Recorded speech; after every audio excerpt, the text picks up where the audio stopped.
The Bitcoin Group, the American original. For over the last 10 seconds, the sharpest Satoshis, the best Bitcoins, the hardest cryptocurrency talk. We'd like to welcome our panelists, Dan Eve, the Crypto Raptor. Good morning, good afternoon, and good night. Ben Ark from Lightning Bits, LN Bits. Good evening, good afternoon, and good morning. Martine Wishmayer from General Bytes, not Bits. Hi, how are you? And I'm Thomas Hunt from the World Crypto Network. Moving on to issue one. Issue one, why Russia hopes accepting Bitcoin will save the economy, prop up the ruble, and leave Western sanctions in the dust. Yes, Russia is considering accepting Bitcoin, and they might even accept Bitcoin for oil and gas. Normally, we're all excited about a new country accepting Bitcoin. Russia, who invaded its neighbor Ukraine just about 28 days ago or something like that, now seems to be accepting Bitcoin in an attempt to evade sanctions and spite the world of nations. Dan Eve, your thoughts on Russia joining Bitcoin? Can we accept a Bitcoin bond from Russia soon? Well, it's an open system, right? So, Bitcoin doesn't welcome or dismiss anyone. I think that the impact will be on the perceptions of the people that are against Russia. Is that Russia's using it, therefore Russia is bad, therefore Bitcoin is a bad tool. But then the counter argument is that it's also having a good use at the moment, Bitcoin, for Ukraine. But obviously, the thing is that not everyone in Russia is as bad as the government, right? And I'm not saying that they are. Most Russians are bad or anything like that. I'm just saying, as in the people aren't exactly the government, right? So the government can do crazy ass stuff, and the people completely disagree, but they're being punished at the same time. All these sanctions that are taking place. Yeah, fair enough. They're hitting the Russian government and their huge reserves, etc. But they're also ultimately passing on the burden to the actual people of Russia, who may or may not disagree with the invasion or the special operation, as the Russian government's calling it. But ultimately, it's an open system. So if Russia are using it, it's their choice. They see an opportunity here. The fact that the dollar is perhaps being used a bit less and less now for trading oil and other commodities, I think that's going to become a lot more commonplace.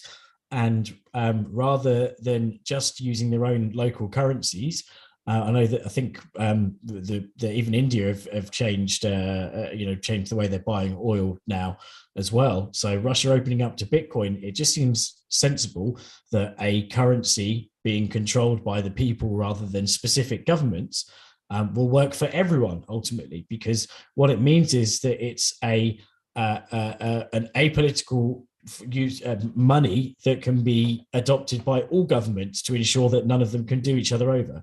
So I see that even though people might go, oh yeah, Russia's using Bitcoin, therefore Bitcoin is for kidnappers, extortionists, and blah blah blah, and invaders, space invaders, as it were.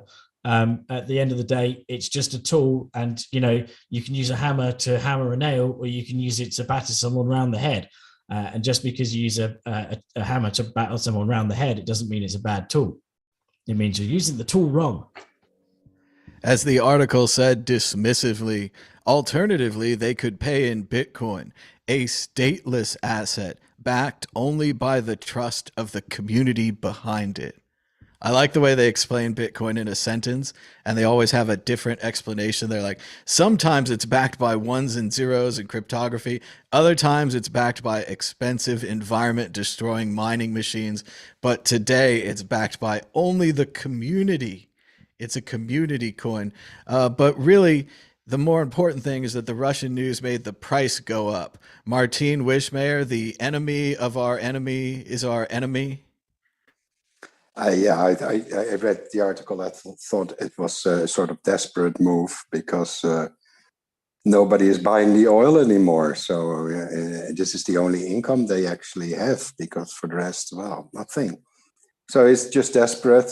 He needs foreign currencies. So anything is welcome. even Bitcoin in their eyes. So, the Russian ruble is in ruble. So, dollars, euros, yen, they don't care. Bitcoin, before you know it, they'll even start accepting Dogecoin because they're that desperate. So I think you could also trade in your car or your bicycle. Russia will accept hard metals, washers, lightly used clothing. Ben Ark, as Dan was saying, Russia is attempting perhaps to trade oil in Bitcoin, upsetting the petrodollar, the idea that you trade oil in dollars, the entire world market, including the Saudi and Arabic states, all trade with the petrodollar. But now it's been broken perhaps by Bitcoin. Well, as Dan said before, as you said, as a quote from the article, that Bitcoin's backed by the community as opposed to being backed by the violence of a big authoritarian imperialist state. If you look at, war, when war happens and the different weapons you can use, if you use a weapon which is indiscriminate and then has a lot of civilian casualties, then that's in fact a war crime and against the Geneva Conventions. And sanctions as a tool of war, as a weapon, is exactly that. I mean, the people who are really affected by it are civilians and their civilian casualties, and it's a war crime. So anything which can bypass sanctions, to me, is a good thing. I know that, obviously the sanctions be rolled out to try and weaken Russia in its attack on Ukraine. And the sentiment, I suppose, is, is obviously coming from a good place, or that they're using what power they can without actually wading into war and causing World War III. But personally, sanctions, to me, I just see it as an indiscriminate weapon. When Biden's giddy that they've managed to make the ruble halve in value, and that they've utterly decimated the Russian economy, I just think of all the civilian casualties which is then associated with that. And if there's ways of getting around that and keeping their economy moving for the general public and civilians, then that's a good thing. And as a lay political money, this is why in all fields of economics, Keynesian, Austrian, whatever, Marxist, the concept of having an apolitical medium of exchange has always been very appealing, because it's like we had with the British pound when the Brits had the biggest empire on the planet. We used it to oppress people. We used it to subvert challenges to our power base. And in the same way, the US have done with the same with the USD. And the more now there's that alternative, free and open source value transfer, the more pressure they put on people using their economic tools, the more they're going to subvert that by using these uncensorable, censorship-resistant mediums of exchange. So I think more and more people should realize the actual realities of sanctions and how utterly terrible they are for the population, the civilians of the people in the country which the sanctions are levied against. Of course, in this case, the alternative would be a nuclear war, or allowing a genocide and invasion without doing anything about it. So the sanctions are kind of the best only tool we have left. No, they're not. Yes, they yeah, are. I agree with Thomas here. Defund the state and take away their money so they can't produce any more. But they'll just print more money. Like the ruble's made up, so you can just print more. So taking away their... Yeah, we all know where that goes. We like it when you print more. Like everyone that's rooting for the end of government is like, yeah, printing more is good for ending government. It doesn't matter which one. But it's good for maintaining wars. That's the downside is that it can keep an economy kind of alive as a hungry war machine. Yeah, but this is the reason why they founded central banks. They were there. Their central banks were initially founded to finance wars.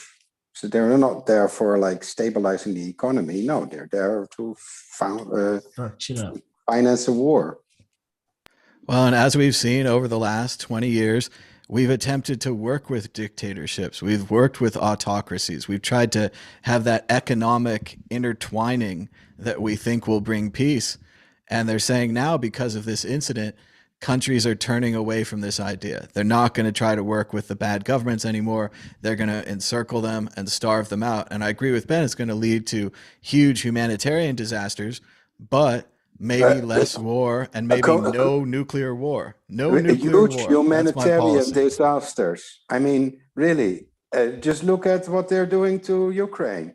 I mean, what's the worst disaster? It's like not having Nespresso capsules in your supermarket, or having your entire community blasted to bits. No, I think there's like, it is not even comparable what type of disaster is currently going on there. So it's like, it's self-inflicted damage. They are the aggressor here. They invaded another country. It's not a conflict or anything. It's an invasion. So starve them to death. Polls say that over 60% of all Russian people still support the commie bastard at the top of the food chain pyramid. So, just like really starve them to death. They want the freedom. They want to use our money, the dollars. They like to have a yachts. They like everything. They like to have their Kit Kat, their McDonald's, their Nespresso. And what? They don't, and then they invade other countries. No, fuck, you can't have them both. No, sorry, said the F word on the show. Somebody has to beep that out. But no, I think they should. I think this best solution, peacefully, just like economic warfare, is like, you don't like us, then don't use our money. Bye.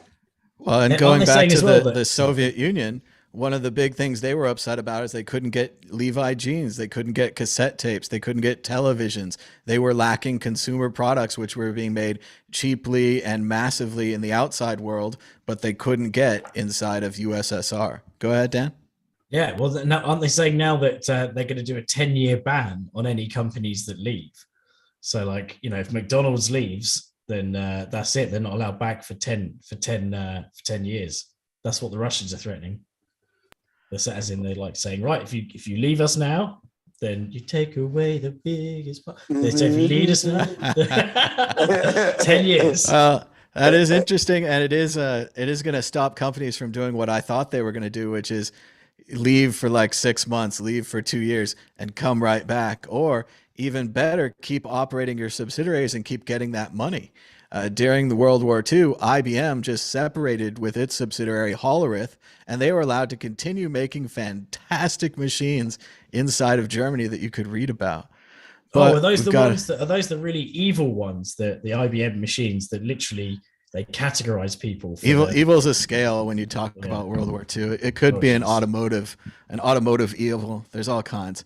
But as I said, the Russian news made the price go up, and that's what really matters. Prepare yourself to fight against the Bitcoin predictor ball on the road. Dan, Eve, will the price of Bitcoin be higher or lower this time next week? I'm going higher. I'm the optimistic. Optimistic this week. Ben Ark, higher or lower?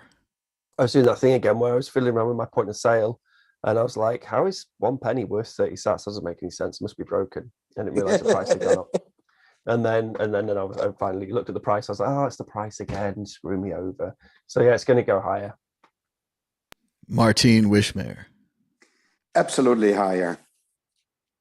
And now the Bitcoin predictor ball, which we can't quite see because we only have one camera this week, says, will it be higher next week?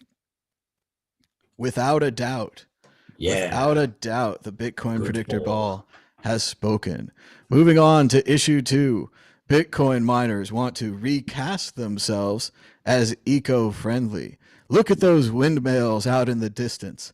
Those windmills are mining Bitcoin. Yes, it's still using energy, but it's using environmentally friendly energy, or it's using excess energy. And the Bitcoin Miners Guild, put together by Michael Saylor, is going to guarantee that they continue using this energy.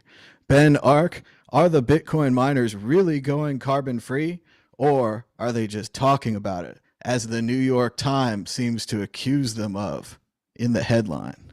Yeah, I mean, I'm someone who admits, who thinks that humans can have an impact on climate, and the amount of carbon we put in the atmosphere can be a bad thing. And I'm also someone who thinks that Bitcoin does have a heavy carbon footprint per transaction if you're just doing like on-chain transactions and just using it to send value from one person to another.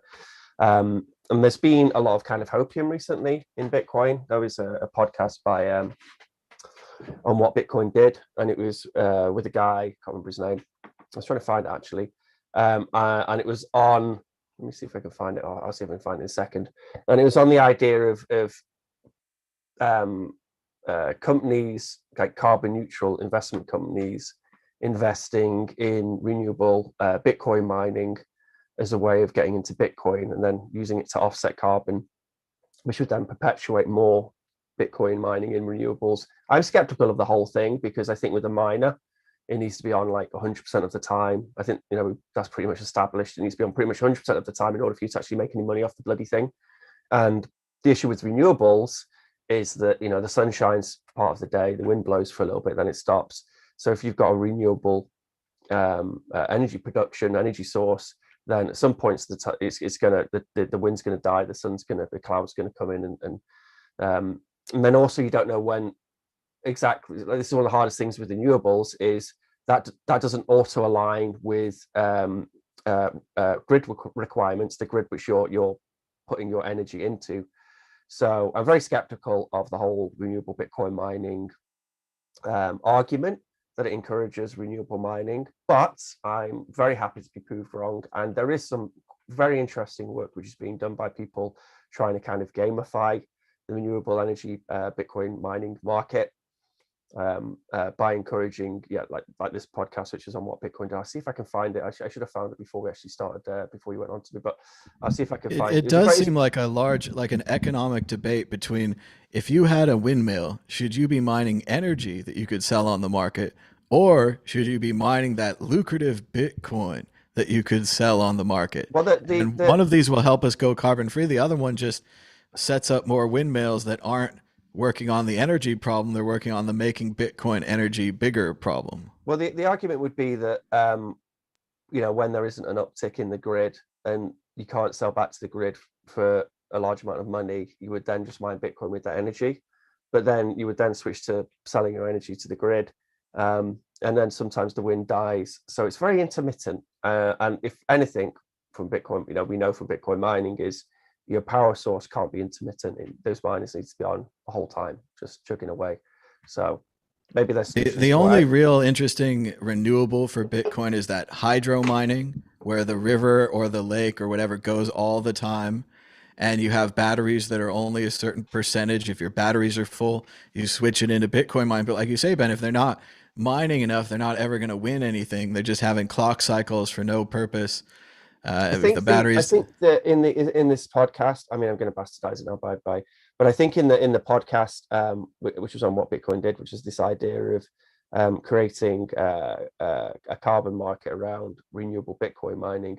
The idea was that for the mining operation, which was using renewables, they could bring in some extra money by selling that as a sort of carbon credit scheme to these funds which have to have zero carbon impact or something. But it seemed very hopium to me. It's very complex. They always stack things on top of each other. They don't actually just plant trees and turn off the pollution. There was an idea not too long ago where I think Bitcoiners were going to buy a deactivated nuclear reactor, turn it back on, start producing nuclear waste in order to mine Bitcoin. You have to admire them. Martine Wishmayer, what are your thoughts about the environment and Bitcoin yet again in the New York Times? I'm not, this mining council stuff, I'm not really too impressed with, but it is interesting development that since 2020, let me see if nearly 2/3 of all the renewables like wind and solar and other renewables that came on stream in 2020, where 62% was cheaper than the cheapest new fossil fuel. So according to the International Renewable Energy Agency, IRENA. So this is double what of 2019. So we can see that the cost of renewable energy is falling, and Bitcoin is based on greed. So what do people do? They take the cheapest electricity possible, and even though it has its outages, like at night there's no solar power, but as Ben said, the miner needs to be on all the time. there are ways around this. You see that in, I believe, Norway, they use the wind energy, the excess energy generated by wind energy, to basically power pumps that pump water up to into a reservoir for a hydro plant. So they're using the height difference in water level as a sort of like battery, and that's pretty good because those other batteries, they require lots of lithium, and they don't store as much, and by just filling up that reservoir for your hydro dam, you can actually store it as, I don't know, kinetic energy. I don't know if I'm saying that right, but so is ways around that to take out the peaks of this renewable energy production. So yes, I'm optimistic. I'm not optimistic about the whole Michael Saylor mining council thing, but I'm definitely optimistic that within a very few years we'll see more and more renewables come on the market, and they will be cheaper than gas and oil, especially at today's prices. Well, that was the first time that the Bitcoin miners ever worked together or thought about working together. All of Bitcoin was really unstructured before Michael Saylor arrived to give us all of the knowledge. And if you ever see anything that he tweets, that's the first time that's ever been thought of or tweeted. All these ideas are brand new, cutting edge. They're not 5-10 years old. It's not like CNBC that just follows the latest trends. It's hip. It's with it. Dan, Eve, your thoughts on Bitcoin and the environment? When you initially said like the Sailors mining guild, it reminded me of the famous actors guild from South Park. Matt Damon. Matt Damon. But yeah, some good points raised. I think Martin raised a really good point about the you get over the hump of the wind not blowing all the time by using, and the sun not shining all the time by using that for and specifically the most widespread, I think, but this kinetic energy storage is in the uphill pumping of water.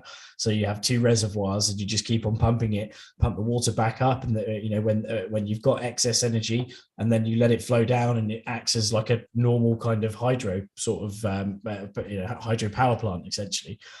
So there's loads of different quirky ways of storing energy in a what's the word, in an environmentally friendly way, stuff from which isn't a really good idea from what I've seen in the critiques, but like doing this similar to the hydro pumping up water uphill, but like using basically lifting giant weights. So like there's this thing which lifts giant concrete blocks and then it lets them go down slowly, but that's pretty poor. There's also underground like inflating caverns with air, so that the air pressure increases like massively, and then they but these are all kind of pipeline dreams. But battery storage is getting better, like day by day. Obviously, it's still pretty bad for the environment. So there are lots of ways around it of storing the energy outside of the working hours. But one of the things would be, is that you obviously need an excess when you are producing. So it means that you can't use 100% in order to be able to store the energy. You can't use 100% of the energy on your mining. So you must have to have overcapacity in a considerable amount in order to be able to store that excess energy to have left to mine the power of the miners. But I think the nuclear option. I think nuclear power is like pound for pound the best. And I know that you've had like 3 Mile Island of Fukushima and obviously Chernobyl, and they were bad. But if you take like the renewables of coal power plants and what that does to the environment compared to like the storage of nuclear waste, there's a huge difference. And those previous reactors, apart from Fukushima, like with Chernobyl and stuff, were like they were like, I can't, like level 1A nuclear reactors, and you're on like level 3 and 4 and shit now. And there's I made up the 4, I think there's 3, but the other thing is that we're getting closer to nuclear fusion as well. So like there's all the tokamak and stuff are trying to create nuclear fusion right now. So that's gonna boost things, and soon enough, in the next, I reckon, 10 years, a lot of these arguments are going to be almost like out the window, because we'll have solar panels would be that much more efficient, and there'll be other kind of ways of storing the energy that will just make this argument a bit more null and void. But what it will do is it will the argument will evolve into, well, yeah, fair enough, Bitcoin's using too much clean energy, and we could use that clean energy to do X, Y, and Z. It needs to be used for something else. So the moany people will just moan about something else, basically. I think Dan makes a good point about nuclear power. Ooh, the mic drop even. I hope we caught that on the thing. But Dan makes a good point about nuclear power. Previously, I was concerned about where we're going to put the waste. We can't exactly put it in a rocket and shoot it into the sun, because if the rocket exploded, that would be the end of everything. We can dig underground and put it there, but we don't like to do that. But in general, it is one of the best solutions for right now to get that carbon number down. And remember, just an idea about this carbon thing. There's this thing called Thwaites Glacier that you need to look at, and that the ice doesn't just melt like 3% a year. What happens is, if this one large glacier breaks off, then suddenly that piece of ice, like it was in your drink, is being melted from all sides. So it's going to melt a lot faster. Then it's going to break up again, be melted from all sides. It's going to melt a lot faster. So we don't have that much time to get carbon neutral. That's why it's not just a percentage gain. It's like and then suddenly the whole bottom drops off. But more importantly, going back to Bitcoin miners, exit question: can we trust the Bitcoin miners to stay in one country after regulation has been put upon them? Or will the Bitcoin miners simply hop from country to country as regulation chases them? Ben Ark.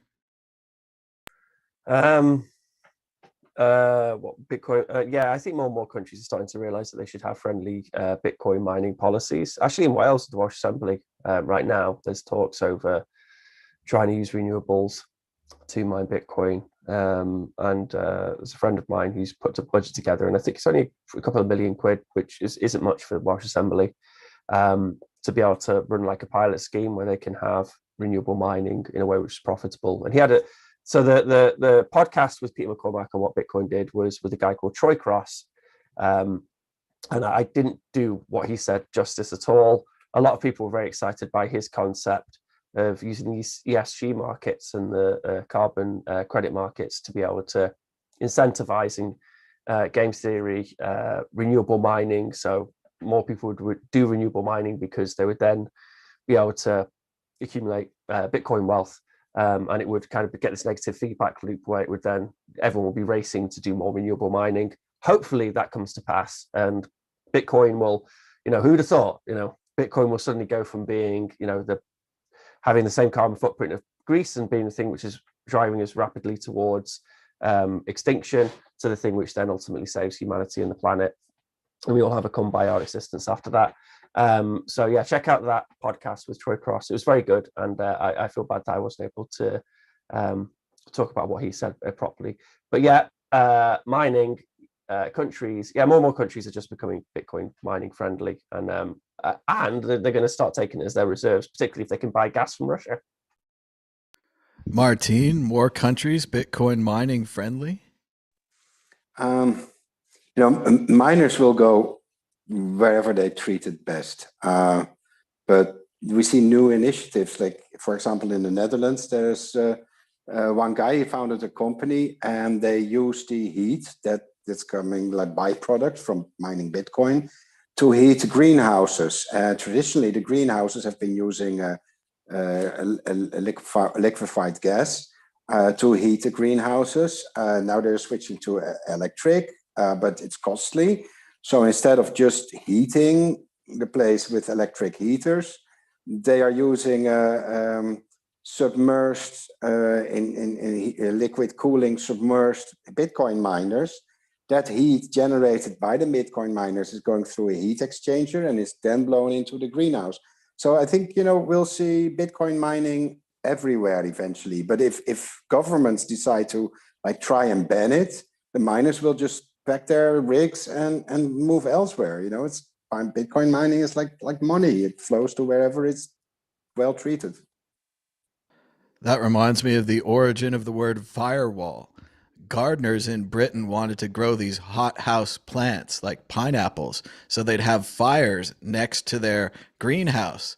But the fire from the thing next door would catch the greenhouse on fire. Hence, they had to build a brick firewall between the two. Dan Eve, will the Bitcoin miners stay in one place, making regulation easy? No, I'm with Martin. They'll go where they're treated best, and if that means that regulation's obviously going to impact that, there's going to be bans that impact that if they come out of the blue, like well, I say out of the blue, like China, who were like up and down like a yo-yo for years on Bitcoin, and then we're like, right, all mining's banned. But then all that happened was the miners just moved and got switched on elsewhere, and we're now still pretty much at near an all-time high exahash, mining rate. So it's just going to move wherever the money is, or wherever the money isn't for the cost of electricity. Yeah, but whether laws do come into place, though, that if they do use renewables, that they have to supply a certain amount back to the grid or something, that's another story. But again, the miners will just move somewhere where it's a bit more lenient. But it won't matter because we're going to have a Dyson sphere. The pineapples that they made from these firewall hothouse gardens were so expensive that you wouldn't eat them. You could actually rent the pineapple and put it as a centerpiece at your dinner table to show people your great wealth. Rent the pineapple. Can I also say, as a skeptic of the whole, and I do think that Bitcoin has a horrible carbon footprint, and it's something which may not be tackled with these renewables. Personally, why I still continue to think that Bitcoin is an incredibly good idea is not as a value transfer from one person to another, but all the stuff you can do in a Bitcoin transaction. So you make a Lightning channel, you do thousands of transactions, and you get, like Nick said, social scalability. And actually, then the amount of carbon you're using for all that economic throughput, for all that stuff which is going on, is very small. So that's personally why, regardless of whether we can use renewables to have clean mining, why I still think Bitcoin ultimately is going to have a much better carbon footprint than all of these legacy institutions, which require big buildings and all this stuff, all this gold mining or whatever else, and all the other things we have to do in order to be able to create this, economic throughput. I think we could stop global warming with a firewall. We just need a great firewall, a really big one. We could build some walls. Moving on to issue 3, El Salvador turns to Binance for help. El Salvador is seeking support on their volcano bonds, this time from Binance, the Bitcoin and cryptocurrency exchange. El Salvador has delayed the release of their volcano bonds as the Bitcoin price is down and they're worried about interest. Ben Ark, your thoughts on El Salvador, Binance, and the volcano bonds? They're just going to kind of wait it out. Like we all know, the price of Bitcoin goes up. Like they did a big play. Bekele was there pumping the price, got the price really high, started going about Bitcoin cities, and then made everyone think, this guy's a bit nuts. And then the Bitcoin price dropped, and we've been going down ever since. And now we're picking back up again because, actually it's no political money, and the world seems to need Bitcoin. Could you imagine if the price had gone up? If he'd gone on stage with the backwards hat, declared the volcano bonds, and the price had gone up. We're in an alternative universe right now. Sky would be the limit, right? This guy would be on Time Magazine. He'd be the hero of the thing. Had he gone up and said, just like talked about all the amazing, like I didn't know anything about El Salvador, I'll be honest. Like I really didn't know anything about El Salvador. I couldn't even point it out on a map, right? However, their tourism industry was up. They had all these amazing, innovative, like cutting edge companies wanting to move into San Salvador. How do you turn around, talked about that, then said, we're going to use this capital, which we've now got coming into the country, to improve San Salvador. I've said this before on the show, like when I went to El Salvador, San Salvador is a wonderful city, beautiful, and it just needs a little bit of investment. And if it were invested in, it could be like brilliant. It could be equivalent to any European city, any modern functional European city with that investment. But to have him go on stage and talk about this Bitcoin City thing, it was just such a bad play. I think that tweet he put out, or when he changed his profile to CEO of El Salvador, I think like he took that to heart and he thought he needed to like pump, the valuation of El Salvador by proposing this ridiculous product, which was the Bitcoin City. But no, I mean, I'm still in contact with people who are like in El Salvador on the ground. And what's very reassuring to me is the actual El Salvadorian citizens are still really excited about Bitcoin. They understand that it's volatile. They understand that there's a whole bunch of, problems which need to be solved. But they're still super excited about El Salvador, and they're very proud of the fact that their country was the first country to start implementing Bitcoin as a official medium of exchange, as official currency. So the price will go up, and it is going to go up, and then a lot of these worries are going to alleviate from the El Salvadorian people. But yeah, I mean, I suppose government are just trying to pull in. What always confuses me about the El Salvador thing as well is like Bukele himself. He seems quite clued up, like he knows his stuff. He says some cool things about when in the US, for example, when they inflate the price of the USD to do some fiscal stimulus, then all these countries in Central America, they don't see any of those fiscal stimulus. They just get the inflated currency. I thought that was a cool insight. And he himself, when I've heard him speak, he's very, very informed on Bitcoin. But the state apparatus as it is, I think like the Chivo wallet debacle has made it quite easy to be critical of the El Salvador experiment. But with the price pumping up now, I'm sure all this will just fall to the wayside. And this is now like this new, Binance trying to step in to save the day. That'll all fall by the wayside too. People are excited about using Bitcoin in El Salvador, and there's some great companies in El Salvador and in Guatemala and some of the neighboring countries which are really helping make this thing work as well. Shout out to Ibex, which are one of those companies, by the way. Brilliant company. Well, I've been cynical and critical of this the whole time. And one of the things I think, Ben, they have that first stream of money coming in, and they could have just said, hey, companies move here. We have an existing city. We have a Bitcoin neighborhood. They could have done all those things, but they wouldn't have gotten that second stream of money coming in. And you've got to get that second stream of money coming in because, as they said in the Martin Scorsese movie Casino, when you're in the counting room and all that money's going by, God forbid you should forget to steal. And if you've got two money streams coming in, you can steal so much more money. You can skim it like right off the top, right? But that was that second wave of money. Like when I was in El Salvador, and honestly, like the Bitcoin conference I went to in El Salvador, the Lightning conference I went to in El Salvador, there were some big companies there in the Bitcoin space worth a lot of money and have high valuations. And I spoke to their CEOs. I went for lunch with them, and they were saying, I might just move here. I might just move to El Salvador. It makes so much sense. We can spend the Bitcoin we make. We'd have to pay these. The tax is good here, and it's good to set up a company here. And then all that kind of fell by the wayside when he came out with this Bitcoin City craziness. It was like, oh yeah, no, maybe we'll just stay in the US for a little bit longer. It was quite a show. Dan, Eve, your thoughts on El Salvador and not forgetting to steal? Well, I think you got to keep the momentum going, right? Because Bitcoin's quite low, and obviously we're back up to 45k, which isn't so hardcore off of the high of 69. But he's got to bring some excitement back and kind of keep the dream alive, right? Because there are people that have naysayers saying, well, they had their doubts about Bitcoin, and the Bitcoin's gone down since some of those purchases, and he was quite public about some of them as well. So they've got data points to be like, oh, you bought it so and so, and now it's gone down. Look what you've done, blah blah blah. When in actual fact, it's as a whole, like looking at all the factors. It's not just the Bitcoin price that they bought into, but they've brought a lot of investment into the country that they wouldn't have otherwise had. There's, as it was mentioned, I think it was in Martin or Ben said about it being, they're proud that it's the first Bitcoin country, the first country to accept Bitcoin. And that's kind of, that's going to have a ring for a while, right? Especially when Bitcoin eventually takes over the world hardcore.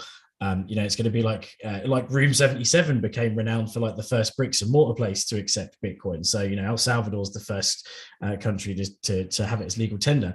But I do like his quirkiness at the end of the day.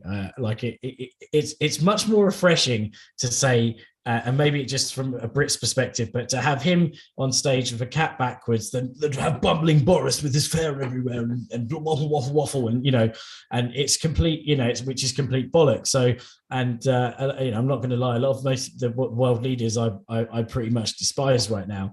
And I think they all pretty suck. But he's quite a funny guy, and I like the light touch as well. When Bitcoin did have a big dump, he was like, "Oh, so I won't be buying Bitcoin today then," or something like that. Making a joke of it and showing that it's all part of the fun. But ultimately, I think this move is going to do good for El Salvador. And we all know that 4-year rule. So as long as they can kind of continue holding in the reserves while they fend off the IMF moaning at them for not using the dollar.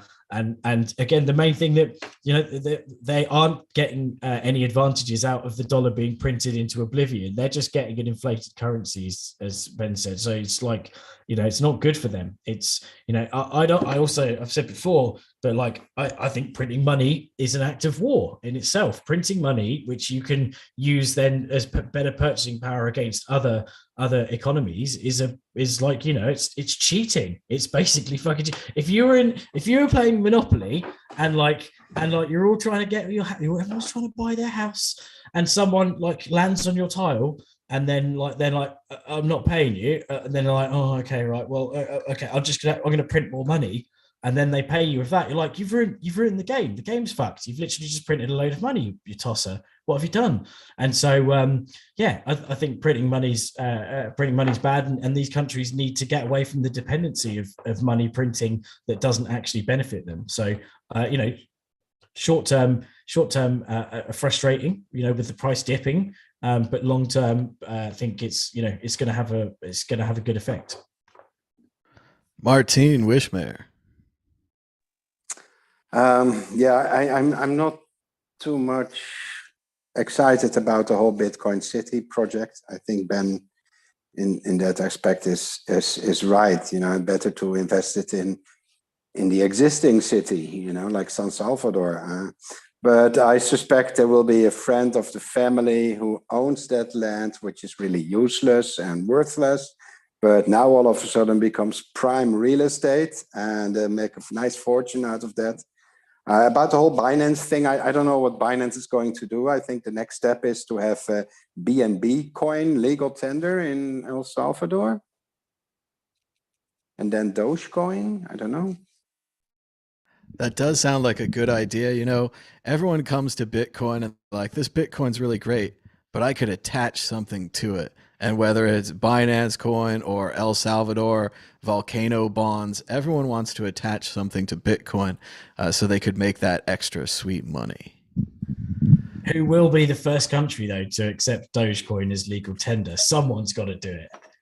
That would be great. But when you look at the volumes, when you look at the volumes of trade, right, compared to the actual market cap, Dogecoin is like about 20% of the volume is traded against its market cap, whereas compared to others that are around like 2 to 5% max. So weirdly, Dogecoin is it's maybe not used in an actual constructive way, but people use it for it's the biggest joke in history, and it's amazing. You probably can buy Russian oil with Dogecoin soon, because they'll take anything. That would be great. Now, I don't know about a country, Dan, but I could see a company like a pizza place or something taking Dogecoin, putting out the advertisement, "We're the first to take Doge," and putting the symbol throughout their restaurants. They'd probably have to license the Doge symbol, though. They'd have to pay money for that. Go ahead, Ben. Sorry, I cut you off. Going back to your mention of Room 77, like a lot of cool stuff came out of the fact that there was a bar which accepted Bitcoin. Like the first Bitcoin wallet on a mobile, not Lightning wallet, Bitcoin wallet on a mobile was invented there because people wanted, they didn't want to take their laptops to the bar to buy a beer, and like so much cool stuff came out of this bar, just continually accepting Bitcoin. And I remember being with Christian Rutzer from Raspberry Blitz, and we were in a bar in El Salvador, and we were on this rooftop bar, lovely bar. And I'm like, this bar accepts. I said to Rutzer, I was like, look, this bar accepts Bitcoin. And then we turned around and we're like, this fucking city accepts Bitcoin. The amount of real world application and use case and feedback we get from a whole city and a whole country accepting Bitcoin really ups our game. And since then, like the obvious thing when we were there was payment rails are great. The Lightning stuff works great. It's great. Okay, Chivo wants a piece of shit, but the Lightning stuff works great. The problem is the price volatility. We all know this now everyone's happy because the price is high, but the price is going to drop and everyone's on subsistence wage. Ultimately, they need like something which is stable. And there's been loads of work done now on people being able to access stable medium exchange built on Bitcoin in El Salvador. So the Human Rights Foundation, they had this big bounty for that. And I think John Cavallo with Simonim, he recently did a tweet this week, in fact, which was sending USDT over Lightning Network. And basically, so the people of El Salvador will have like a stable coin, a stable medium of exchange, and they'll also have Bitcoin, and they can just swap in and out as much as, this is, this is our savings, and then this is what we're going to spend day to day, and then our subsistent wage isn't going to be really horribly affected by these price fluctuations by Elon Musk tweets. And I'm seeing more and more innovation in that realm of being able to provide. And again, the Guatemalan company ABAX, they're doing some great work on trying to be able to provide a stable coins, stable medium of exchange. We should also use Lightning, so the user experience is exactly the same as it is if they're using Bitcoin, and that's very exciting. And that comes from actual real world implementation of Bitcoin, as opposed to us all sitting around going, "Oh, isn't Bitcoin great?" Blah blah blah. Like, this is what they need. And so we talk about these other coins which may be used in El Salvador. I think El Salvador is really going to drive this idea of like using stable coins built on Bitcoin, using Lightning Network. And Gallo, in fact, are also doing some great work on this as well, so shout out to them. But yeah, I find that's a very exciting sort of next step for Bitcoin, because that's, to me, like, obviously Bitcoin ultimately will have enough liquidity that it'll be stable and we can just use Bitcoin as it is. But I almost feel like we can't get to that stability on Bitcoin unless we have enough liquidity. We don't get the liquidity unless it's stable. So this is a nice way of doing that in the medium term, of having these stable coins. Stable Doge. That's what we need. Stable Doge. It's been too far long. We haven't had our stable Doge. As we were saying, we talk a lot about the dictator in El Salvador. And again, you are a dictator if you seize power with the military. You guys can read the Wikipedia article about it. It's not like if you do it once or twice. But what about the people of El Salvador? Is Bitcoin good for them? As Ben has been saying on Twitter here, as an ex-teacher, Ben is very excited about IBEX Mercado and their 10-week Bitcoin diploma aimed at 16 to 17-year-olds. To be rolled out in El Salvador, later the world, teaching the financial literacy to engage and innovate on the world's future financial systems.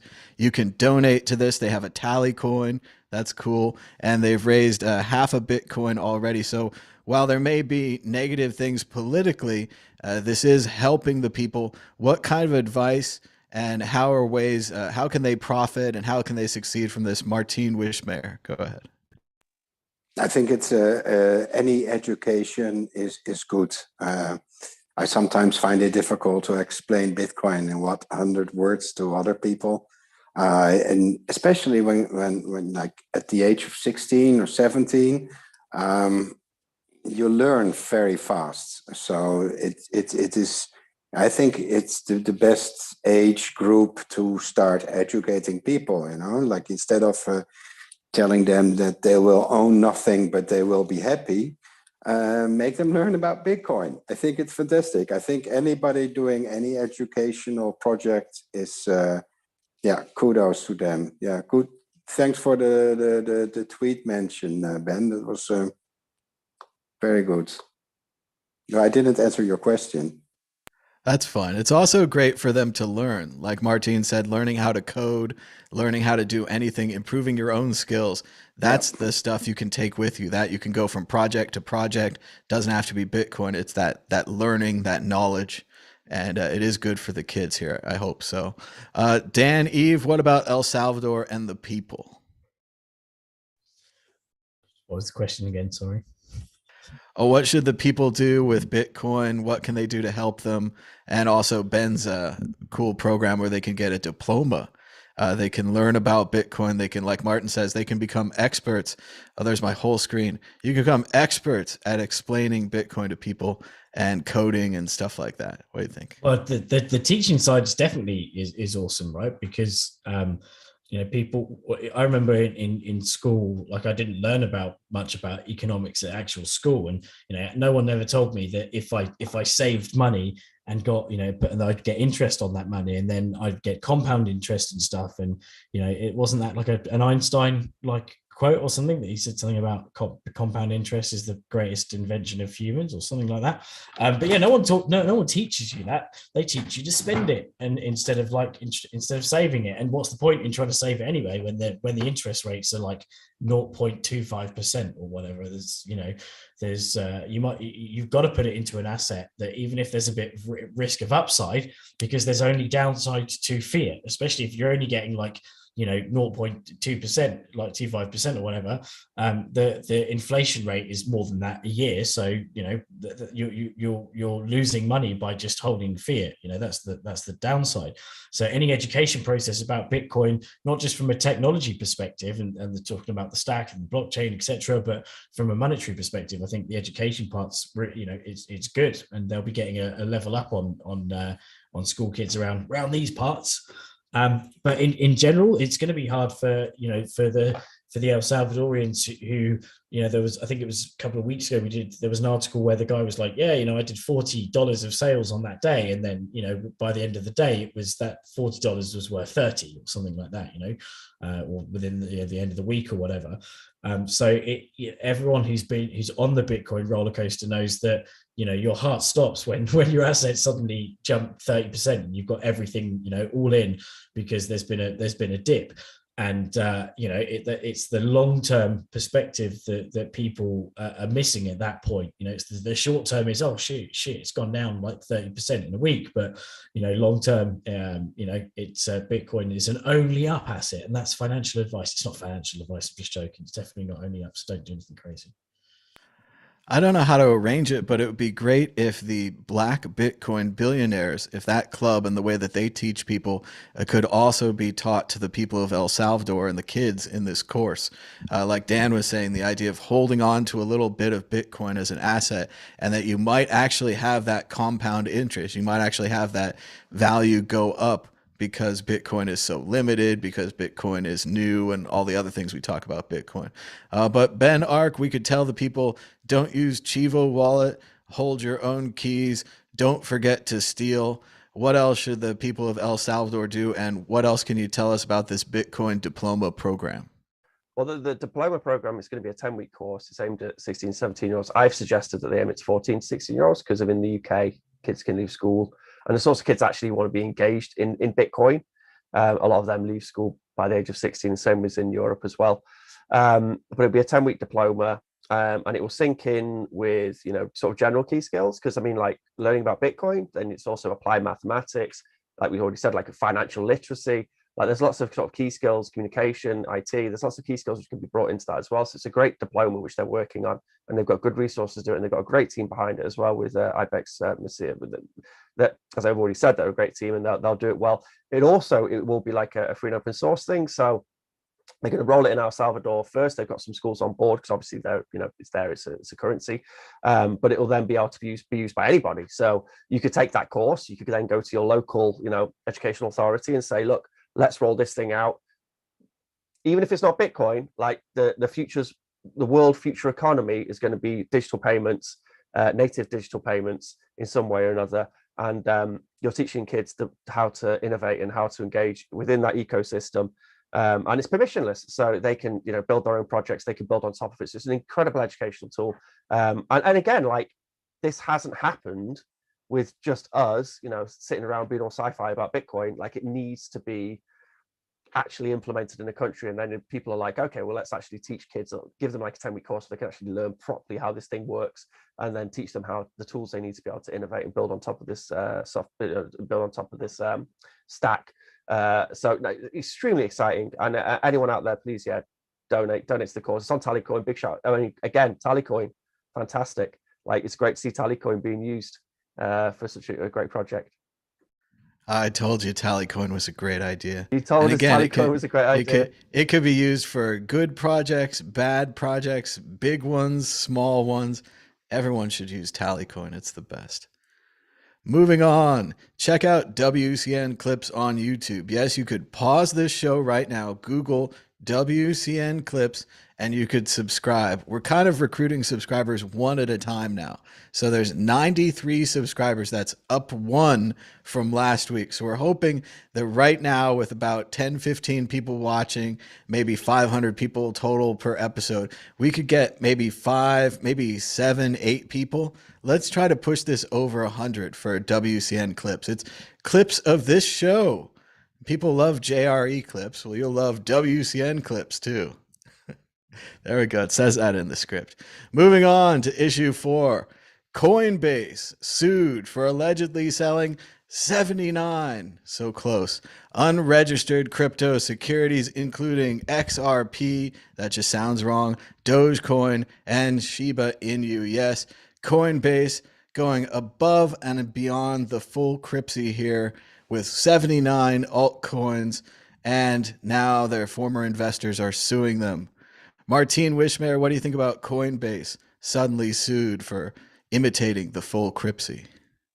Well, it's a bit of a shitcoin circus. In the past, I would recommend people to just buy some coins at Coinbase, but they, on purpose, like Binance does, distract people and then sell them, I don't know, unregulated securities. I mean, you can't do that. So, yeah, I think, you know, it's not an exchange I would recommend. I think they're doing great. They're like, you know, on the stock exchange, but they should just have a little button there that's like dark mode in settings, but another button that says Bitcoin only, and then ignore all the shit coins, and it will make it more clear, a far more clearer interface. People will not be distracted.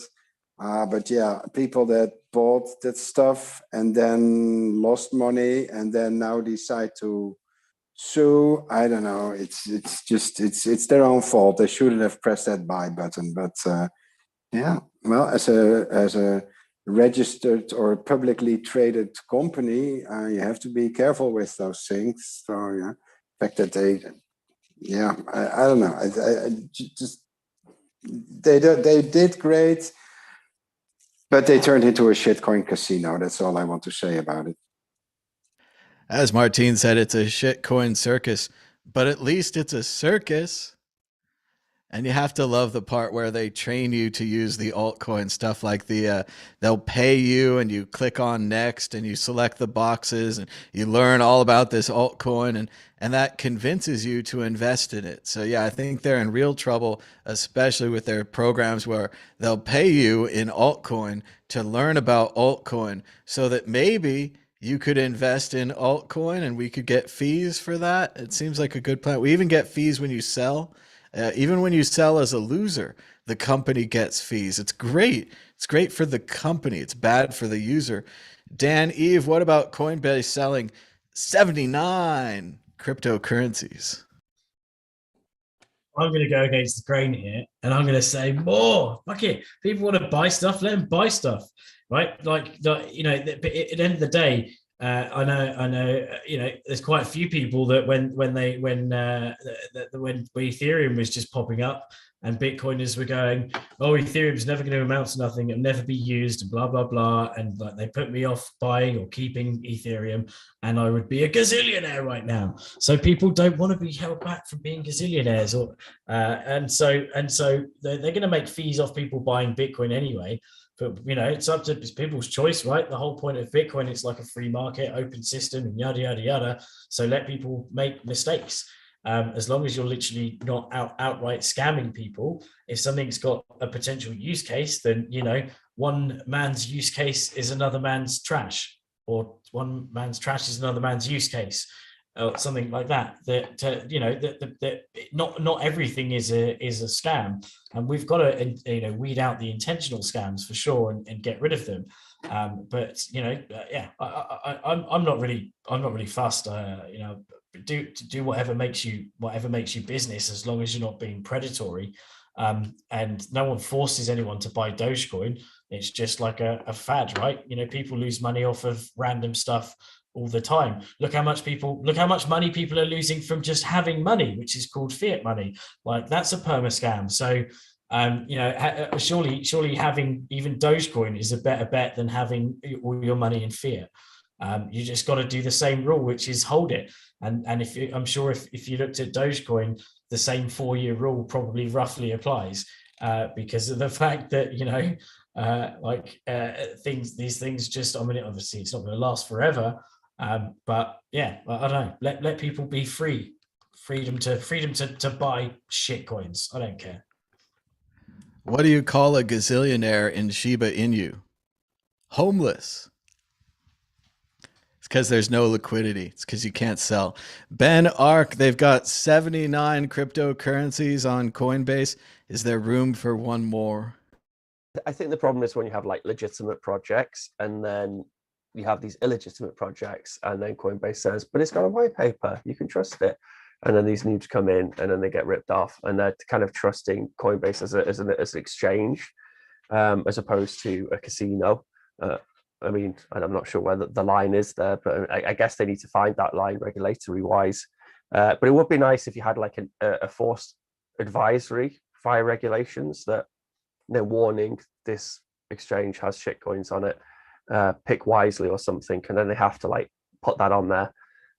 I think with some exchanges like Poloniex or something, like back in the day, we all knew they were shit coins, and that's cool, whatever, you can have fun, mess around in the troll box and put some money on the shit coins. But when you have something like Coinbase or a Gemini or something, and then they have this kind of like legitimate authority, and then there's some trust then with their users that the products which they're promoting are legitimate products with liquidity and aren't just ridiculous shitcoin databases pretending to be something that they're not, but they have a white paper. I think Ben has a point shares there.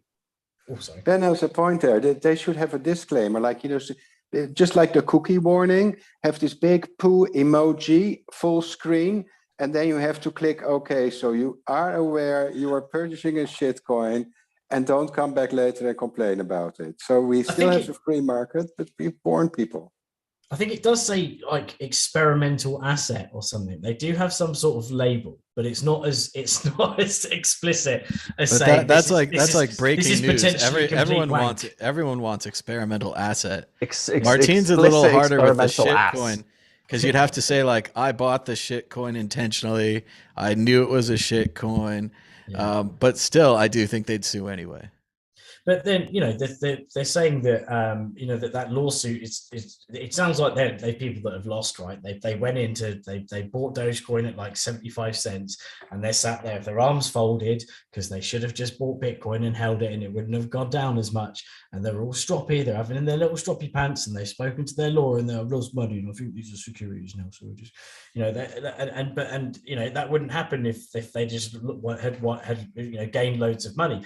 But banks, I could buy all sorts of wank shares through my bank, like, and they didn't like warn me that the share was complete hogwash, like stuff that folded or whatever, because on the not the penny. Well, stocks, even better, they'll run commercials. Markets. They'll run commercials all day on CNBC how you should buy this stock because electric cars are the hottest new thing, and this is the hottest new stock, and it's brand new, and you got to get it, and you'll be down like 70-80%, like not laughing about it.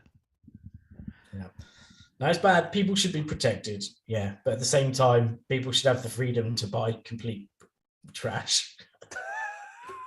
Excellent closing for this issue.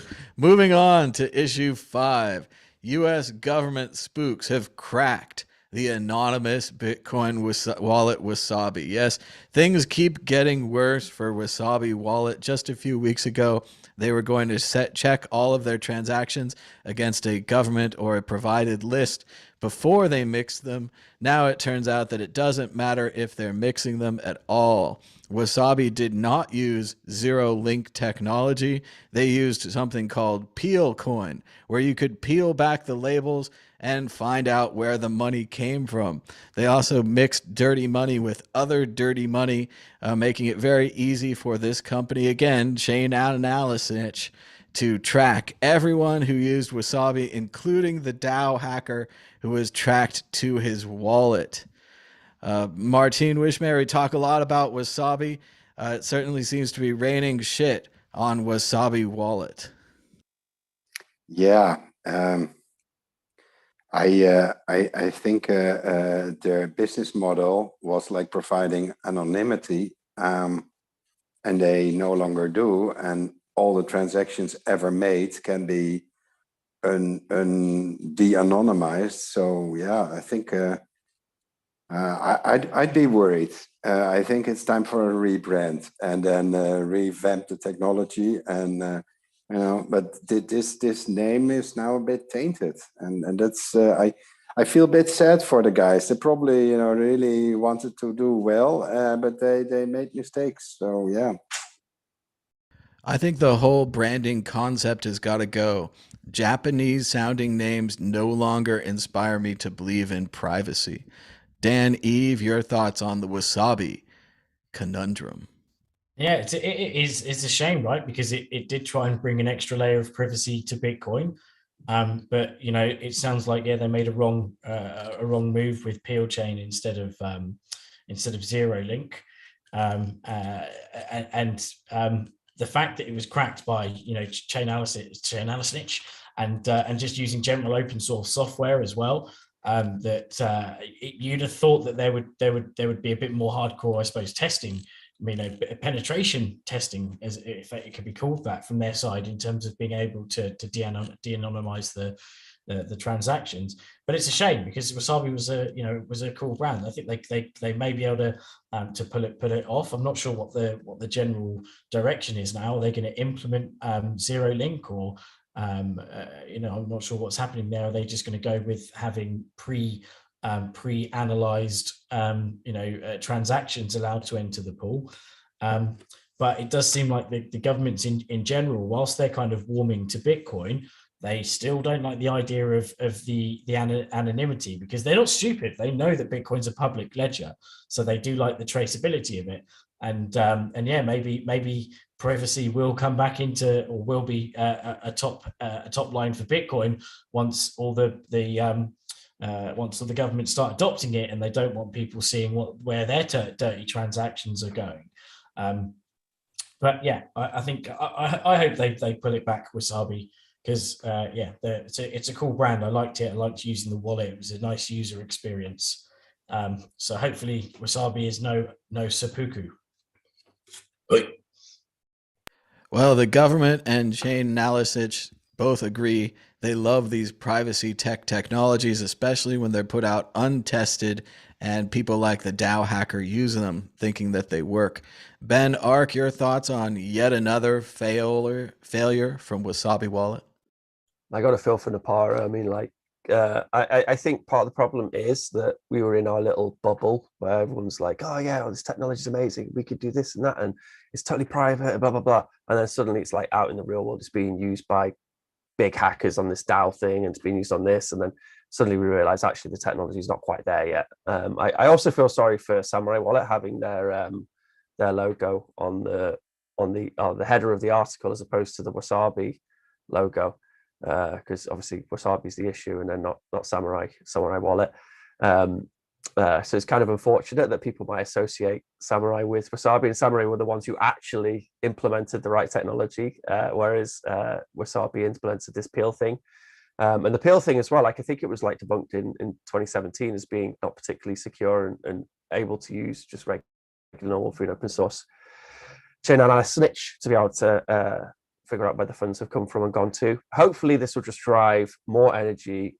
I mean, the people working on Bitcoin, the goal is zero knowledge transactions. It's me sending money to you, and there's no way of proving, like, you can prove that you got the money and I can prove I sent the money, but there's no way of proving that transaction was between me and, like, from me to you.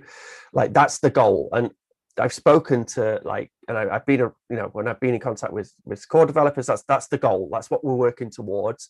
But then there's this kind of, like, around Bitcoin and Bitcoin culture, there's this concept of, the Bitcoin is perfect as it is now. And the being able to, like, track where all the coins go is a feature, as opposed to something which is an attack on fungibility. And that's just complete nonsense. Like, we're targeting privacy. That's what we want. And that's what we need in order to be able to have fungibility.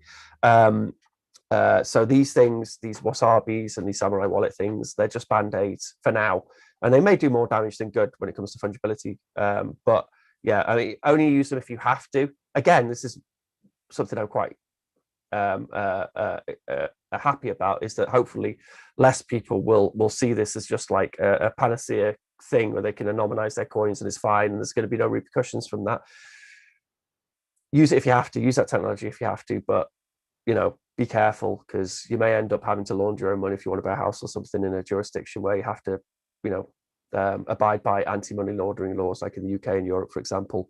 But yeah, privacy on chain, that's what we need ultimately. I think what Ben is trying to say, that we should have the privacy built into the protocol layer of Bitcoin, as opposed to what we currently do, add it to the application layer, like the wallet layer. So by having it in the protocol layer, it would solve most of the problems. And having it in the application layer will also create problems at exchanges where they say, well, why did you do this? Why did you try to anonymize your transaction? While if it's at the protocol layer, it's like, oh no, there's nothing, I didn't do anything. It's just a Bitcoin transaction. So yes, I agree with Ben there. It should be in the lower level of the protocol and not somewhere in the application. That would be much better. I definitely agree with that. Going back to this issue, I don't know. I agree with Ben. I think that all the people involved wanted privacy. They wanted the best for Bitcoin. They wanted to build a good company. It seems like they made this bad mistake early on, and now they're kind of doomed. The real important thing here is, do you think we'll get Max Hillebrand back on the show? I want to bring back the Bitcoin predictor ball. Will we get Max Hillebrand back on the show following the unfortunate demise of Wasabi Wallet? Here we go.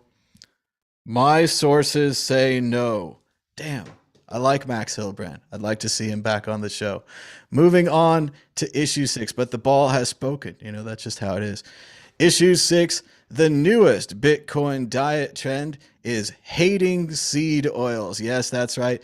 Bitcoiners love to eat only meat, and now they love to hate seed oil.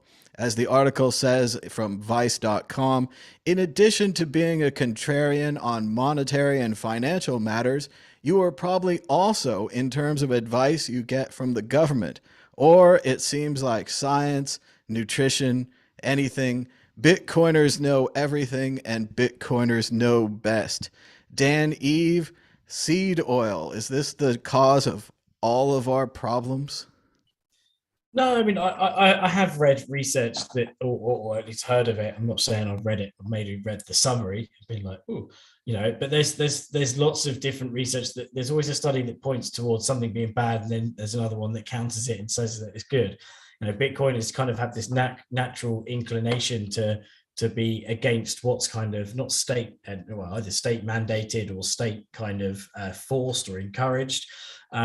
And whilst there's kind of, in certain areas, there's conspiracy theory-esque kind of reasons or as to why people, would hate on seed oils. The fact is that money drives a lot of stuff, and the lobbying, especially in the US, where something can be put through that's maybe not through government and encouraged or whatever, that's not so good for you.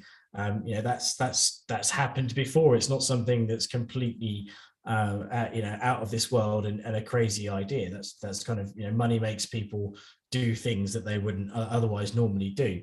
But it does seem like it's a bit of like a fad sort of thing, like the carnivore thing, and it's like it's a part of the club, right? So you're like, the Bitcoiners checklist. It's like, right, I'm into Bitcoin now. Okay, so I'm a carnivore, and I hate seed oils, and they've got their little list of stuff, and you don't have to be into everything that some of the prominent Bitcoiners are. You can still like seed oils or not really agree with their reasons against them.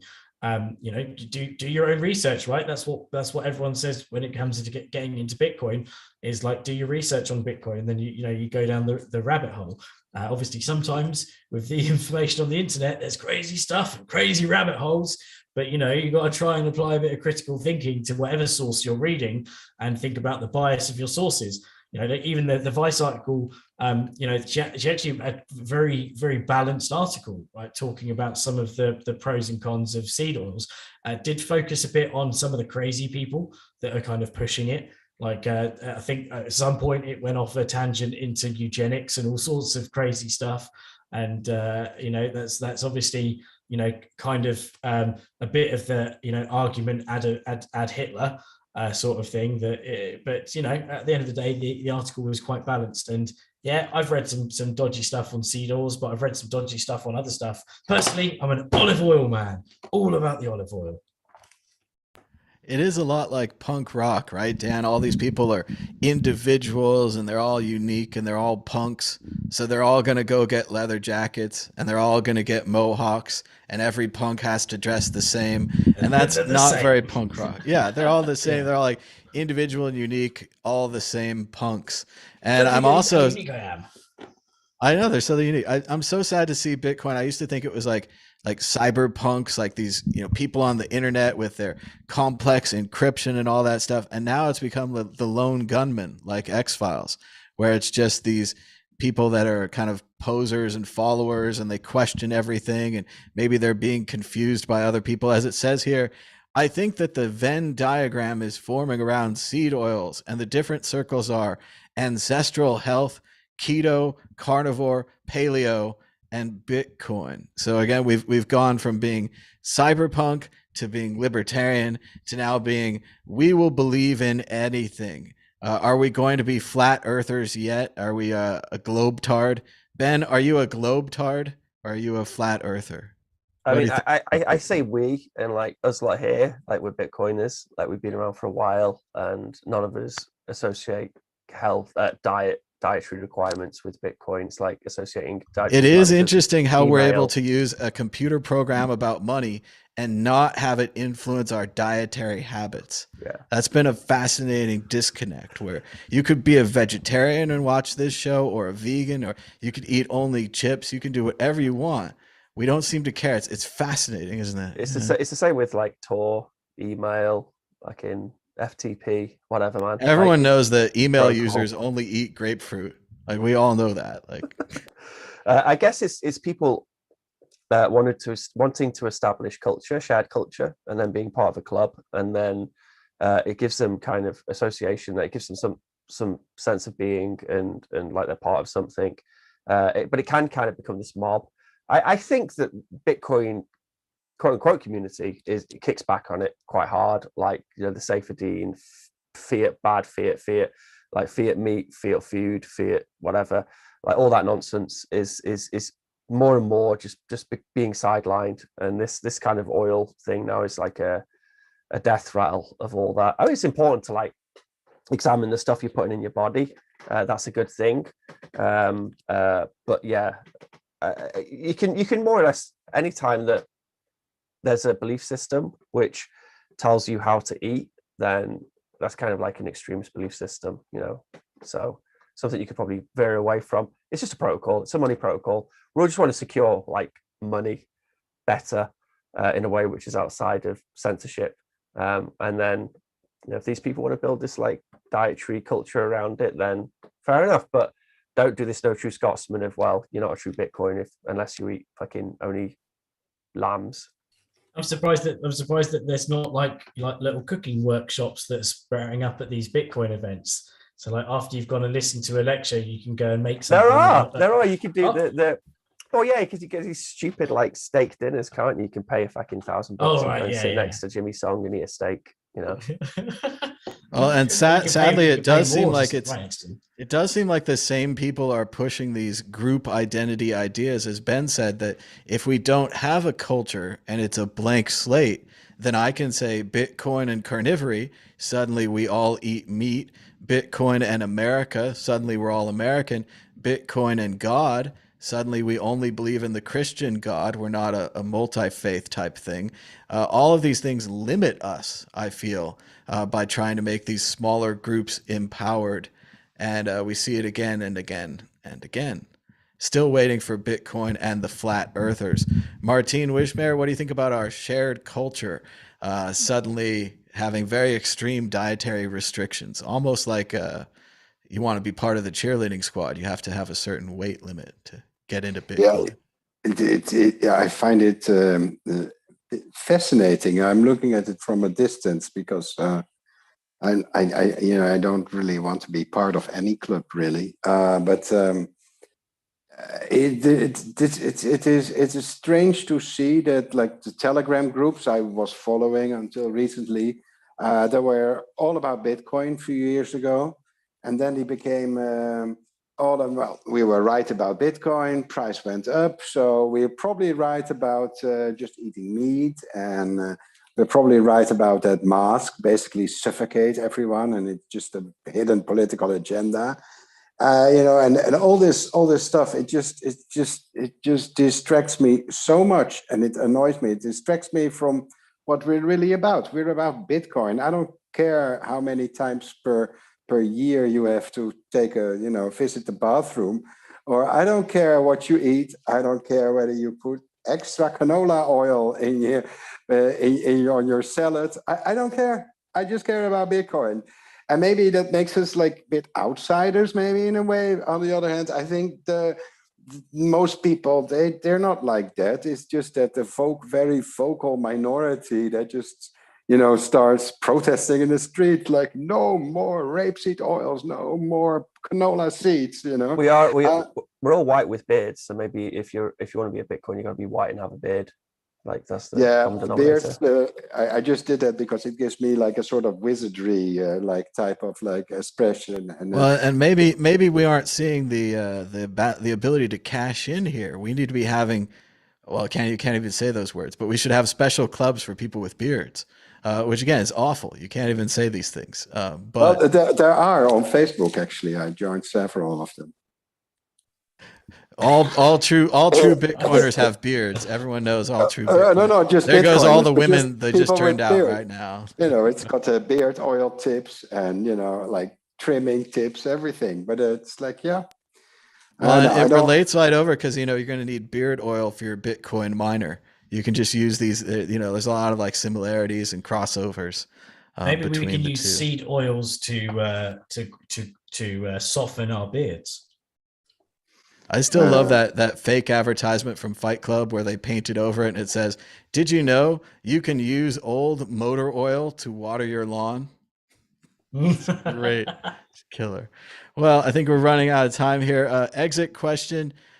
I don't know, what is with these Bitcoiners and their alternative diet theories? Is this a fad that's going to continue? Is this part of becoming mainstream? Is it something about the Bitcoiners that they just believe in everything and anything and lizard people? Let's go to Ben Ark. You look ready. Yeah, it's just trying to grab onto culture. I wasn't ready. It's just trying to grab onto some sort of culture and identity, and then claiming that they're a Bitcoiner, like they're a true Bitcoiner. It's the no true Scotsman thing. I'm a true Bitcoiner because I only eat baby lambs, and I don't go near seed oil. And I'm a white male with a beard. So like that's the like you said as well. It's also ultimately like hypocrisy because often the sorts of people who are driven to Bitcoin are distant and they're disenfranchised with the sort of society in general at large. And it's a shame that they then have to feel that they need to build this kind of culture and around themselves, which then boxes themselves in and their ability to think freely.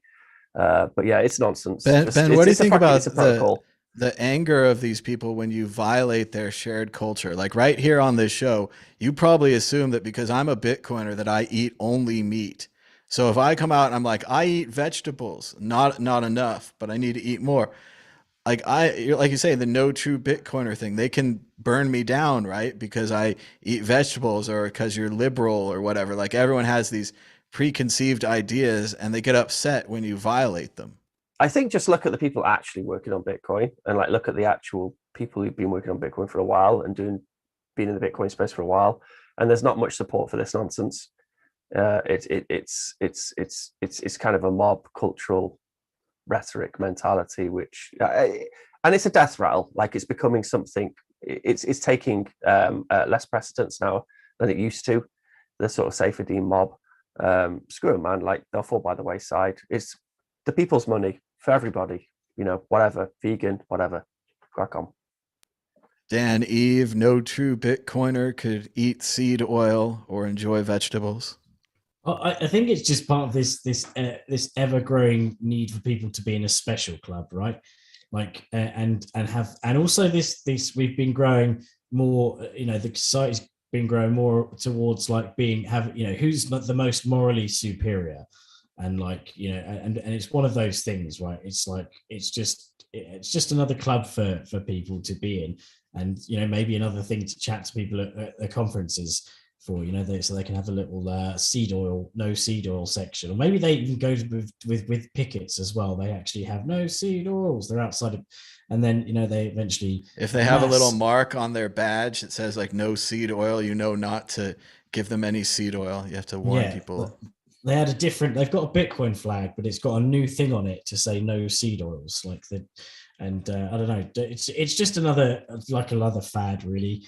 But yeah, I think that they made a good point in the article that it's, Bitcoiners have a natural distrust in the government, because the government made the fiat, and the fiat is the bullshit. So, if there's anything that's state endorsed or encouraged by it, then people are naturally in Bitcoin, they're like questioning it. And whilst critical thinking is obviously, it's good, you need it. You also have to apply critical thinking to someone who is telling you to apply critical thinking. Right, critical thinking has to happen everywhere, not just from someone telling you need to think critically about something else. So as long as you apply it unilaterally, then you will level up. But if you just treat certain sources as gold star, trust and not verify, then you need to apply your critical thinking liberally in order to to have the best balance. Martin, I think you were onto something earlier. You said if you were right about Bitcoin, this means you must be right about everything else. A lot of people seem to believe this. How can we convince them otherwise? I'm not the person to convince them. Just like I never tell people, I stopped telling people to buy Bitcoin. It's like I'm not giving financial advice. I'm not giving dietary advice either. But I think it's because they were right about Bitcoin. They consider themselves a dietarian. I don't know what you call that.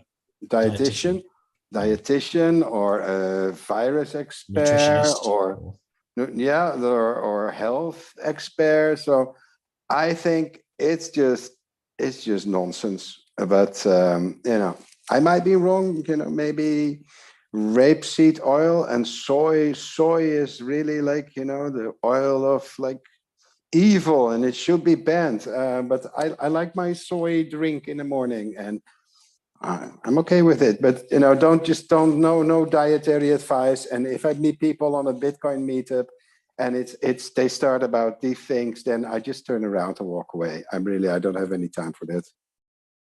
Well, as you know, Martin, I only drink rainwater and pure grain alcohol.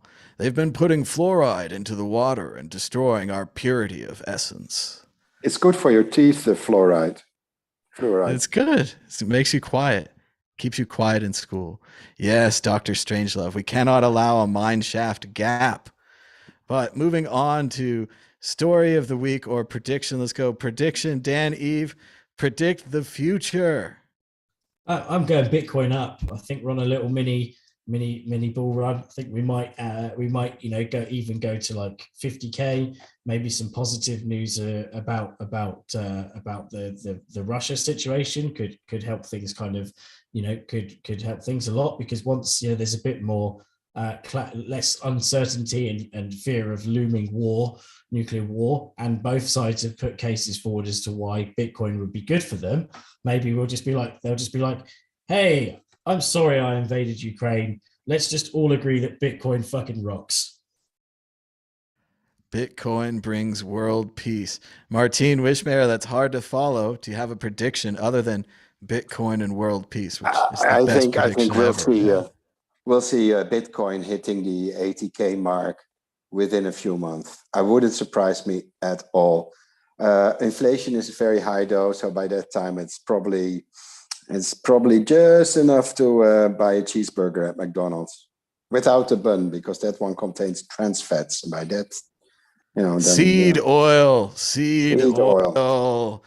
Yes, that classic meme, Martin, where the guy has the matrix and he's like, "Will I need to sell my bitcoins for millions?" And it's like, in the future, you won't even have to, but yes, it will be worth a hamburger. Ben Ark, we've got the price of Bitcoin going up. We've got world peace. Do you have a prediction? Maybe something about music or sports? No, nothing. I mean, world peace. I think Dan hit it on the head, nail on the head. I think world peace. I think Bitcoin is going to create world peace. We'll all share the same, world currency, and then there'll be world peace. It's beautiful. It only took us 301 episodes to solve it. And again, we want to celebrate the 301 episode. Once again, I'll talk about it every single episode. No, we're not going to do that. But I want to thank Theo and Blake and MK and Christoph Atlas and everyone else, Gabriel Devine, all the other people that I forgot, Tone, Jimmy, everybody. In case I didn't mention you, I'm mentioning more people. All right, Dan, Eve, story of the week, obviously the 301st episode, the impressive ability of us to continue beyond 300. That's what you're focused on this week, Dan? Yes. Yeah, that, because I don't have any other cool stories apart from the fact that I'm still honored and excited to be a part of the show that's been so run, because again, we've been this 300 episodes, but they're once a week, and there's only 52 weeks a year, so that's a long time, and I haven't been in from the start, but I've been in the last few. And yeah, it's a great honor. So I think I remember the 200th, actually. I think I was hit around for the 200th. So it's even more incredible that you're still having me on for the 300th. So thanks, man. I think this tradition of the groveling at the end definitely needs to continue for all of the 300 ... episodes. We need to do a thank you section at the end. Martin Wishmayer, do you have a story of the week, or are you just also impressed at our ability to +1 to 300? I'm impressed with your ability to constantly keep pushing everybody to be on the show, because you have definitely been the driving force for the past 301 episodes. For story of the week, we're getting ready for Miami, so I hope we get to see and meet all the viewers in Miami. It will be nice to just talk Bitcoin. No dietary advice, please, but just Bitcoin on the Bitcoin only event in Miami. So hope to see you all there. They only eat seaweed, and they like fruit that's fallen off the tree. They're fruitarians now. Ben Ark, story of the week. Oh, you're muted. All of it lost. And enable. Sorry, and I saw that as well. Annette, could you please enable the screen sharing, sir? Disabled. All right, set. Enabled. I'm in. Well, the story of the week is the. Can you see my screen? You can see my screen. You see my screen? Yeah. Yeah. I'm on the wrong thing here. Okay, yeah, you can see this, can't you? Okay, so this week I've been engaged with the Shock the Web Bolt Fund Hackathon, which is by the Bitcoin design community. And it's been great. They've done an online hackathon, which is going on until the 28th of this month, Monday. And I got to do a talk on LM Bits, which was great. There are lots of people who were interested in incorporating LM Bits into their projects. And there's some great projects, people building. So it's still going on. So if anyone's interested in joining a hackathon, it's free to join. When you join, you get to join the Slack.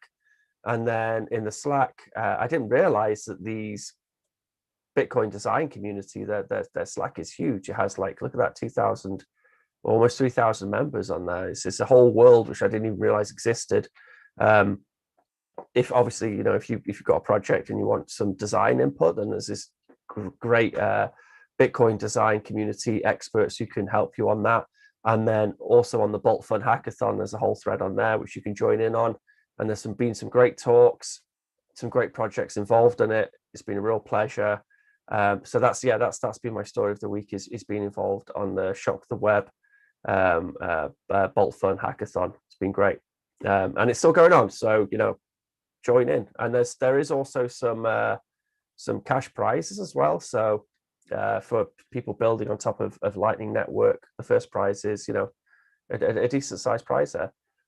So if you've got a project which you're building or you've been building, and you think you could incorporate in the Bolt Fun hackathon, then please do and grab those sats. That sounds like a great event. Thanks, Ben, for sharing it with us. I also want to thank Vortex, good old Vortex. And as it says in the chat, the Bitcoin Rhodium guy was Andy Hoffman. And I want to thank Andy too. And as I said at the time, especially when I interviewed him, if you go back and watch it, he was going to teach us all a lesson with that Bitcoin Rhodium. Everyone falls for an altcoin sometimes, but like they say in Tropic Thunder, and you can't say any for, you can't go 100% altcoin. Right? You can't go full altcoin. And he did. And it was very sad because he went from a hardcore gold bug to a Bitcoin, maybe, then hardcore Bitcoin, and then hardcore random coin that we all think was paying him. Yeah. So B-Rhodium. He was a cool guy, though, Andy Hoffman. Like, I kind of feel, he popped up, like, I think I was watching a Bitcoin documentary, and he popped up as sort of an expert, from that time. And it's a shame, man, because he was building his profile, and he could have had. Well, and the things he was saying about Bitcoin were so correct. He was absolutely correct. But then it's so hard to keep your investment thesis. And I know Blake used to say this all the time as well. He'd say, you just have to have a longer time horizon. You just have to hold your coins longer. And then, sadly, I don't know that Blake was able to hold his coins that long. Like, people have the right idea, but actually implementing it, as Martine was saying about the Bored Apes, and everyone wants to be in a club. Those Bored Ape guys, I almost put it on the show, but they raised, I want to say $450 million, giving them a $4.5 billion evaluation for their club. So there is something about people wanting to be members of a club and wanting to join things we talked about here with Bitcoin. And it's easier to join, I guess, if you can just say, well, we go to dinner together, we eat the same food, we're all the same. It makes us good joiners. Or we could just arbitrarily say that we're Bitcoin and suddenly we're a family. And we can discuss things and disagree with each other and learn from each other like a family. We don't have to be this new hardcore thing where you cancel everyone you disagree with. But what's great about Bitcoin is that, hopefully as it plods on and as it incorporates, Lightning and all these other technologies, a lot of these people just come back, like we want them all back. I know that the Andy Hoffmans and the Vortexes, they were always kind of, maybe not Andy Hoffman, but the Vortex is very true to the Bitcoin dialogue, but the fucking Roger Ver, bring him back, like get him back in Bitcoin, like get them all back in Bitcoin. That's what I want. That'll be a good day when they all come back to Bitcoin. And I agree, we welcome them back. We'll forgive every shitcoiner. Everybody makes mistakes, and they're always welcome to join Bitcoin again. Well, and maybe that should be our new Venn diagram for Bitcoin, that Bitcoiners are forgiving. Bitcoiners understand if you sold at the wrong time, or you bought at the wrong time, or you got into an altcoin or whatever it is. Bitcoiners are like, yeah, we've all been there. We've all learned from that. We've all had to learn all kinds of horrible lessons, winning money, losing money, being at the right time and the wrong time. And the thing about the Bitcoin family that brings you back to Bitcoin is that Bitcoin forgiveness. There's an idea we can all get behind. Too bad we haven't written a clever book, Bitcoin and Forgiveness, that we could sell you right now for $9.99. We could have really, I know, $9.99. We could have really, and we had a seminar. Damn, we just, a special meal where we could forgive Bitcoin people. Forgiveness dinner. If anyone wants to attend the Bitcoin Forgiveness dinner in BTC Miami, in BTC 22, I'll be doing a Bitcoin Forgiveness dinner where we'll just be eating avocados. So yeah, please come to the Bitcoin Forgiveness dinner. Well, and we all need it too. Everyone, you're all forgiven for not buying Bitcoin earlier, for being a new Bitcoiner, for selling your Bitcoin at the wrong time, for buying the altcoin. All forgiven. All right now, the ball has blessed thee. I think we're running out of time for this show. Do you guys have anything else to add? Anything we didn't get to? It's complete silence. Literally everything. We covered everything. It's all set. Even the $4.5 billion evaluation of that joke collectible thing. Yeah. Billion. Dan, do you have more? Go ahead. Oh, I was just going to say thanks for watching and thanks for the thumbs. And Thanks for the thumbs up. Thanks for weekend. subscribing. And until next time, bye Bye bye.